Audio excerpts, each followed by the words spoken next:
For over 50 years, the Bilderberg Group constructed the European Union by stealth under the guise of trade deals. Now the elite are using the same secretive program to complete the North American Union. But this time, superstate integration is on the extreme fast track. International agreements like NAFTA, GATT, and APEC were just stepping stones in the formation of the NAU. The North American Union was officially born at Baylor University in Waco, Texas, on March 23, 2005. The leaders of the United States, Mexico, and Canada told the press that they were only meeting to discuss trade. It soon leaked that a secret meeting had been held during the Security and Prosperity Trilateral Summit. The three governments had refused to release the secret agreement to the people. In September of 2006, their treasonous operation was blown wide open. From September 12th to September 14th, in Banff, Canada, hundreds of elected and appointed government leaders from Canada, Mexico, and the United States met in secret. On the last day of the conference, someone inside the secret North American Union Forum leaked the agenda. The front pages of newspapers across Canada carried the story. The Judicial Watch Foundation submitted Freedom of Information Act requests to obtain the full agenda and minutes of the secret assembly. Many federal agencies refused, citing national security. The foundation finally succeeded and did receive thousands of pages of documents. The documents marked unclassified are the blueprints of a shadow government ruling by bureaucratic and executive fiat. The pages chronicle an already operating North American Union. Transportation, law enforcement, agriculture, regulation, banking, manufacturing, construction, education, immigration, and even the military are being merged with no input from the people or their elected representatives in Congress and Parliament. One of the first items on their agenda was to stress how important it was that their plan, quote, be carried out by stealth. The controllers also talked about exploiting the public's fears of climate change to push a continent-wide tax to fund the new government. Globalist tool Robert Pastor is incessantly paraded on the world stage as the man behind the North American merger.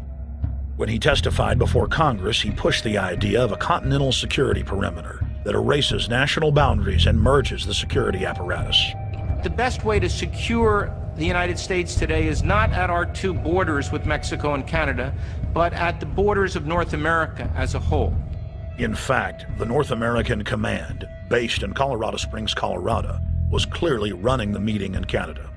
For the past decade, the Pentagon has been training with Mexican and Canadian forces and has openly discussed using them inside the United States for disasters and to quell domestic unrest. There are already over 100,000 non-U.S. citizens serving in the U.S. Armed Forces. The Pentagon is now expanding its recruiting centers in Mexico, the Philippines, and Eastern Europe. Big city police departments nationwide are lobbying to change laws so they can recruit non-citizens to join the police force. What we are witnessing is a Red Dawn scenario in slow motion. Tyrants throughout history have brought in foreigners to oppress their domestic populations.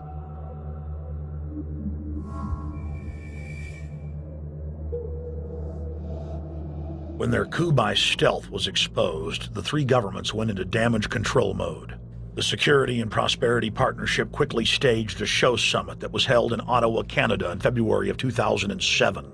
It is the only way that we can achieve security and prosperity for our people is through this cooperation. We actually occupy one physical space, the North America. We've also had a chance as foreign ministers to talk about how we cooperate in the region and indeed in the world. Protesters who were upset about losing their countries and freedoms were not tolerated. A couple of weeks ago, an Al-Qaeda supposed...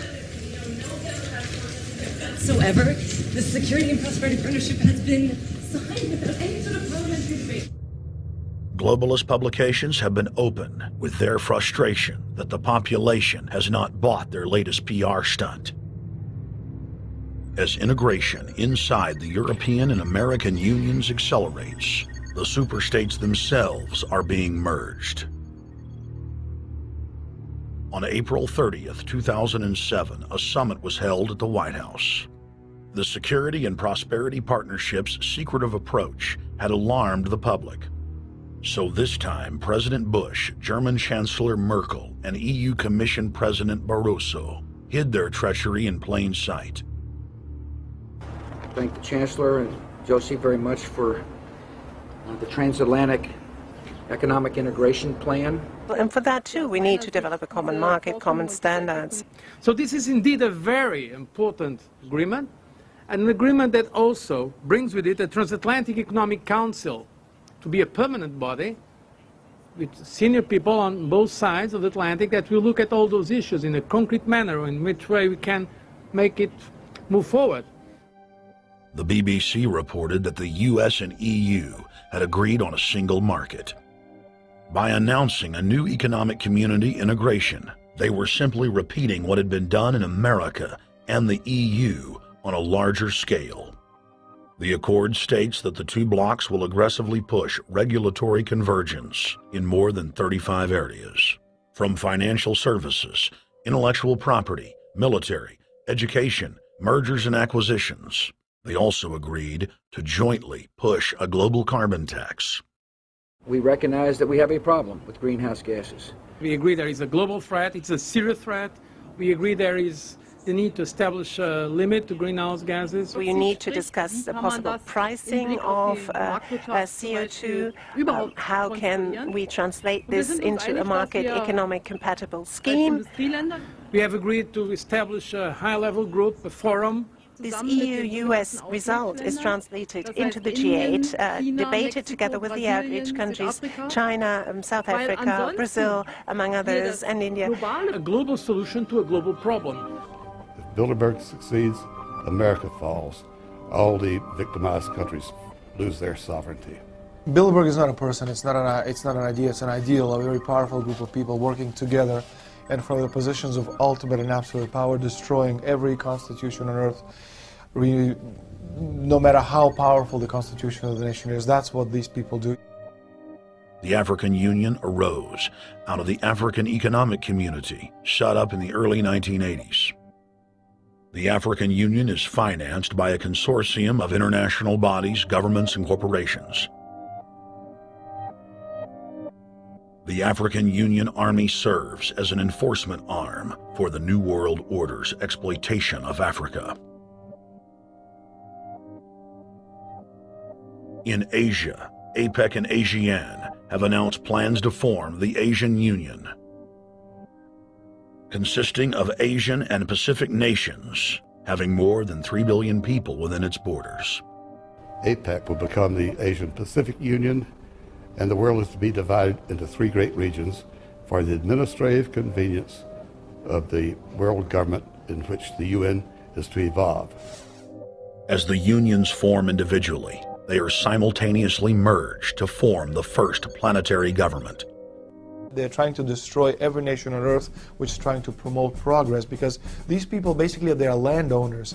They don't need progress because they control the land. If you take the most powerful man in London, the people who belong to the Council and the Committee of 300, who belong to the Bilderbergers, the British royalty, the Guelphs, the black nobility of Venice and Genoa, these people they're landowners.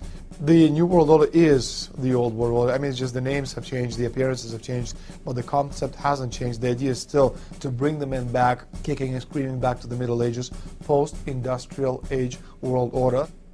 One of the things that is very shocking to most Americans is the fact that the United Nations Global Biodiversity Assessment, which came out in 1995, clearly shows that in order to protect planet Earth, we have to go back to a feudal system. They actually said that in the document. To craft a modern feudal society, the globalists are implementing a standardized North American Union ID card to track, trace, and control their serfs as they travel throughout the 3 regions of the NAU. Building on the massive displacement of humanity caused by globalization, the New World Order is rapidly constructing the physical infrastructure of the North American Union, the NAFTA Superhighway Control Grid.